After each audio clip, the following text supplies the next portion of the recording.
Good day and God bless you, and welcome to the Bible reading in chronological order.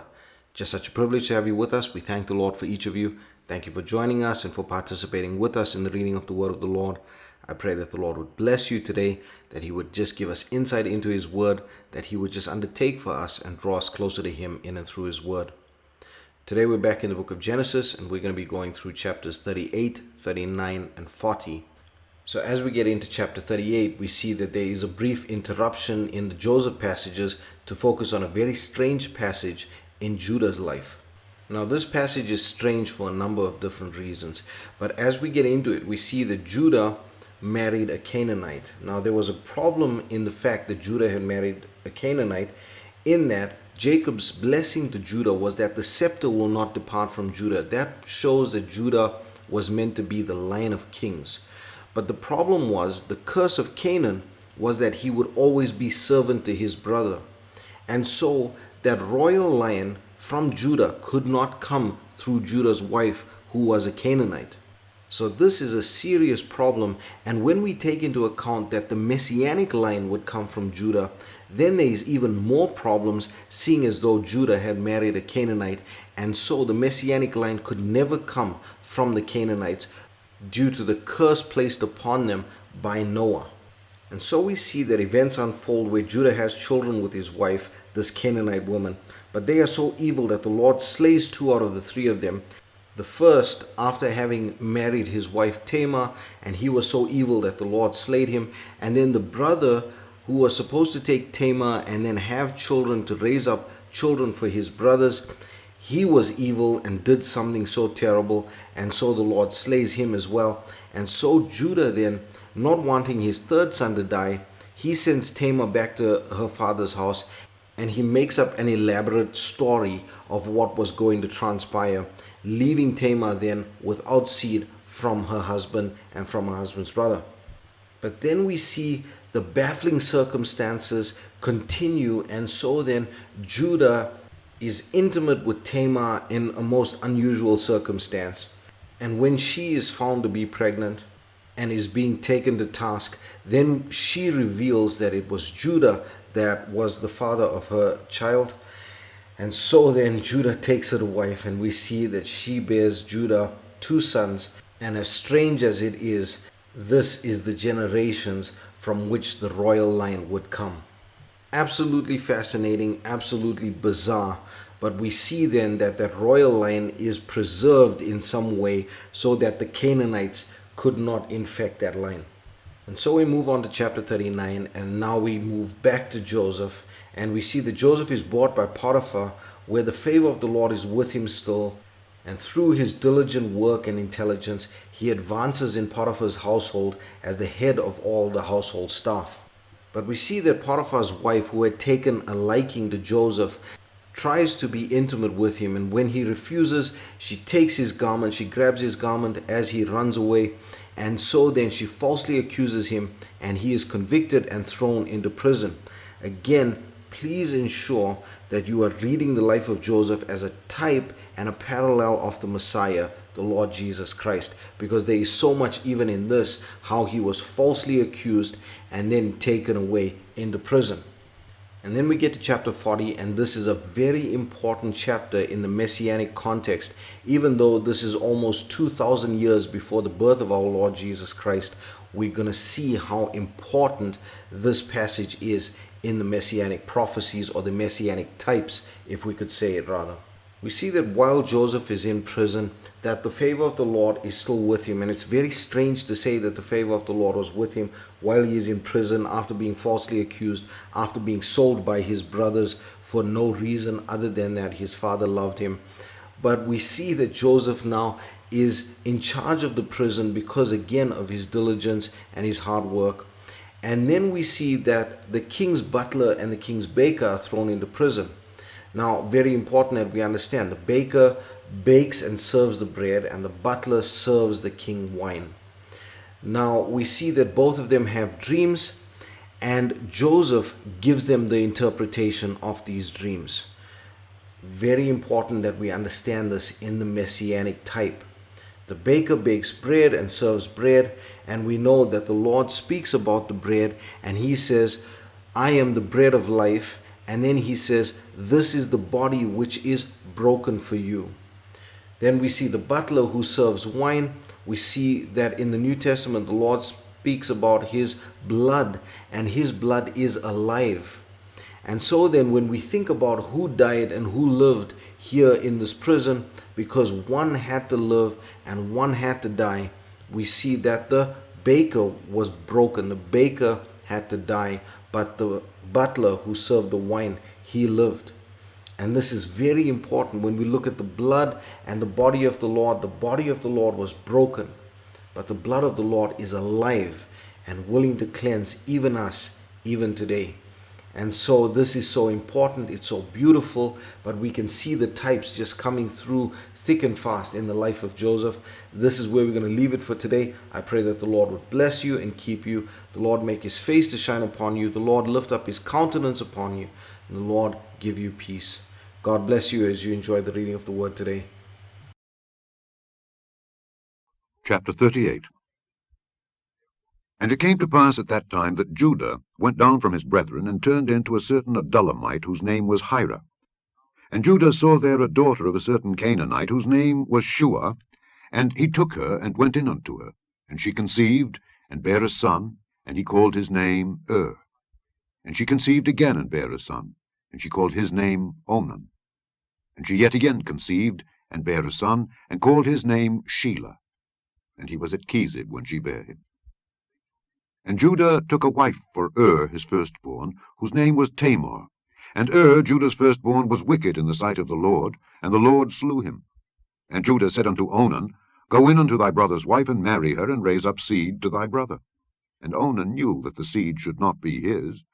And it came to pass, when he went in unto his brother's wife, that he spilled it on the ground, lest that he should give seed to his brother. And the thing which he did displeased the Lord, wherefore he slew him also. Then said Judah to Tamar his daughter-in-law, Remain a widow at thy father's house, till Shelah my son be grown. For he said, Lest peradventure he die also, as his brethren did. And Tamar went and dwelt in her father's house. And in process of time the daughter of Shua, Judah's wife, died. And Judah was comforted, and went up unto his sheep shearers to Timnath, he and his friend Hira the Adullamite. And it was told Tamar, saying, Behold, thy father-in-law goeth up to Timnath to shear his sheep. And she put her widow's garments off from her, and covered her with a veil, and wrapped herself, and sat in an open place which is by the way to Timnath. For she saw that Shelah was grown, and she was not given unto him to wife. When Judah saw her, he thought her to be an harlot, because she had covered her face. And he turned unto her by the way, and said, Go to, I pray thee, let me come in unto thee. For he knew not that she was his daughter-in-law. And she said, What wilt thou give me, that thou mayest come in unto me? And he said, I will send thee a kid from the flock. And she said, Wilt thou give me a pledge till thou send it? And he said, What pledge shall I give thee? And she said, Thy signet, and thy bracelets, and thy staff that is in thine hand. And he gave it her, and came in unto her, and she conceived by him. And she arose, and went away, and laid by her veil from her, and put on the garments of her widowhood. And Judah sent the kid by the hand of his friend the Adullamite, to receive his pledge from the woman's hand. But he found her not. Then he asked the men of that place, saying, Where is the harlot that was openly by the wayside? And they said, There was no harlot in this place. And he returned to Judah, and said, I cannot find her. And also the men of the place said that there was no harlot in this place. And Judah said, Let her take it to her, lest we be shamed. Behold, I sent this kid, and thou hast not found her. And it came to pass, about 3 months after, that it was told Judah, saying, Tamar thy daughter-in-law hath played the harlot, and also, behold, she is with child by whoredom. And Judah said, Bring her forth, and let her be burnt. When she was brought forth, she sent to her father-in-law, saying, By the man whose these are am I with child. And she said, Discern, I pray thee, whose are these, the signet, and bracelets, and staff. And Judah acknowledged them, and said, She hath been more righteous than I, because that I gave her not to Shelah my son. And he knew her again no more. And it came to pass in the time of her travail, that, behold, twins were in her womb. And it came to pass, when she travailed, that the one put out his hand, And the midwife took and bound upon his hand a scarlet thread, saying, This came out first. And it came to pass, as he drew back his hand, that, behold, his brother came out. And she said, How hast thou broken forth? This breach be upon thee. Therefore his name was called Pharez. And afterward came out his brother that had the scarlet thread upon his hand, and his name was called Zerah. Chapter 39. And Joseph was brought down to Egypt.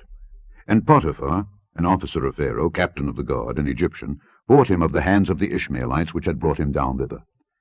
And the Lord was with Joseph, and he was a prosperous man, and he was in the house of his master the Egyptian. And his master saw that the Lord was with him, and that the Lord made all that he did to prosper in his hand. And Joseph found grace in his sight, and he served him. And he made him overseer over his house, and all that he had he put into his hand. And it came to pass, from the time that he had made him overseer in his house and over all that he had, that the Lord blessed the Egyptian's house for Joseph's sake. And the blessing of the Lord was upon all that he had in the house and in the field. And he left all that he had in Joseph's hand, and he knew not aught he had, save the bread which he did eat. And Joseph was a goodly person, and well favored. And it came to pass after these things, that his master's wife cast her eyes upon Joseph, and she said, Lie with me. But he refused, and said unto his master's wife, Behold, my master wotteth not what is with me in the house, and he hath committed all that he hath to my hand. There is none greater in this house than I, neither hath he kept back anything from me, but thee, because thou art his wife. How then can I do this great wickedness, and sin against God? And it came to pass, as she spake to Joseph day by day, that he hearkened not unto her to lie by her, or to be with her. And it came to pass about this time, that Joseph went into the house to do his business. And there was none of the men of the house there within. And she caught him by his garment, saying, Lie with me. And he left his garment in her hand, and fled, and got him out. And it came to pass, when she saw that he had left his garment in her hand, and was fled forth, that she called unto the men of her house, and spake unto them, saying, See, he hath brought in an Hebrew unto us to mock us. He came in unto me to lie with me. And I cried with a loud voice. And it came to pass, when he heard that I lifted up my voice, and cried, that he left his garment with me, and fled, and got him out. And she laid up his garment by her, until his lord came home. And she spake unto him according to these words, saying, The Hebrew servant which thou hast brought unto us came in unto me to mock me. And it came to pass, as I lifted up my voice and cried, that he left his garment with me, and fled out.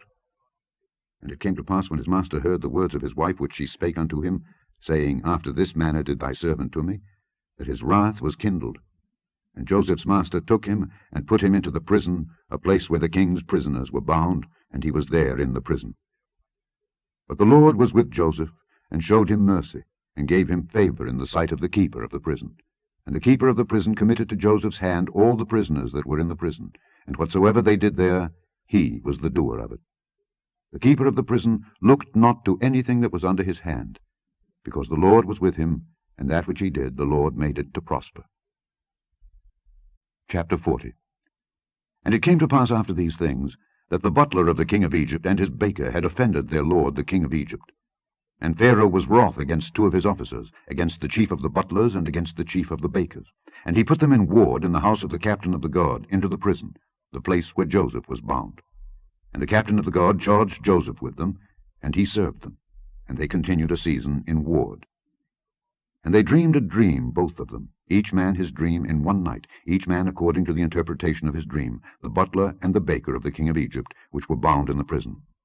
And Joseph came in unto them in the morning, and looked upon them, and behold, they were sad. And he asked Pharaoh's officers that were with him in the ward of his lord's house, saying, Wherefore look ye so sadly today? And they said unto him, We have dreamed a dream, and there is no interpreter of it.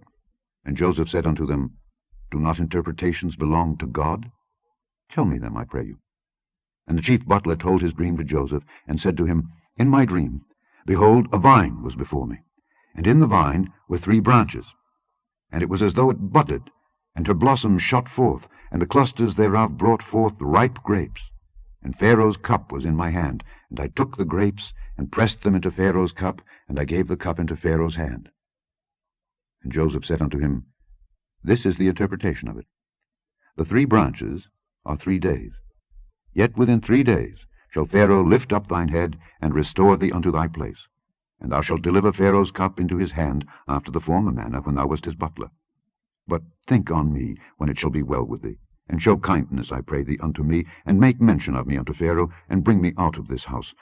For indeed I was stolen away out of the land of the Hebrews, and here also have I done nothing that they should put me into the dungeon. When the chief baker saw that the interpretation was good, he said unto Joseph, I also was in my dream, and behold, I had 3 white baskets on my head, and in the uppermost basket there was of all manner of bake meats for Pharaoh, and the birds did eat them out of the basket upon my head. And Joseph answered and said, This is the interpretation thereof. The 3 baskets are 3 days. Yet within 3 days shall Pharaoh lift up thy head from off thee, and shall hang thee on a tree, and the birds shall eat thy flesh from off thee. And it came to pass the 3rd day, which was Pharaoh's birthday, that he made a feast unto all his servants. And he lifted up the head of the chief butler and of the chief baker among his servants. And he restored the chief butler unto his butlership again, and he gave the cup into Pharaoh's hand. But he hanged the chief baker, as Joseph had interpreted to them. Yet did not the chief butler remember Joseph, but forgat him.